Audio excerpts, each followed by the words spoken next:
hooyo Soomaaliyeed oo gabar dhashay ka xanuunsan tahay muddo 3 sano ah. xanuunka gabadheeda ayaa wax looga qaban waayay gudaha xeryaha waxayna u baahan tahay qaliin sida ay sheegtay hooyadeed waxaana ku baxaya lacag dhan 3 milyan oo shilinka dalka una dhiganta $30,000 taas oo aysan awoodin waalidkeeda. gabadhan 3 sanadka saddexaad ay jiiftaa 14 sano ayadoo ahaa lagu dhacay haddana 16 jir waaye sanadka 14aad iyo hadda oo 16 ay jirto 3 sano ay jiiftaa wixii ehel ahaa iyo wixii maxay ahayd aan xoolo aan haystayna waa lagu dawladmeeyay isbitaaladan u qaaday Nairobi aan u qaaday Nairobi 3 jeer aan geeyay kaniya la soo siinay waxa la dhahay markii dambe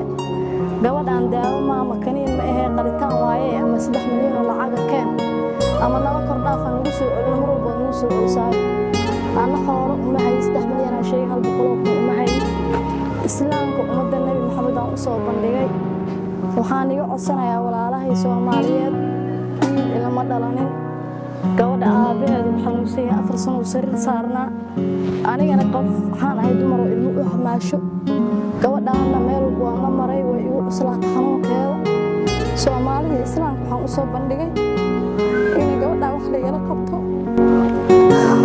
bataqal hooyada gabadhan xanuunsan ayaa ilmaysay markay ka sheekeynaysa maralka gabadha ay dhashay. walaalayaal روح انت وعلي سمراء لكن تونا خير كذا جلاسك فوق وقد بي انا ايوه جلاسك اللي حالي ايوه صوت نقضي قاعدة وحان برواي وي برطي على شيء وحان برواي حيقا انا يسملهن مركي نولين وحان برواي لفلفي ايهاد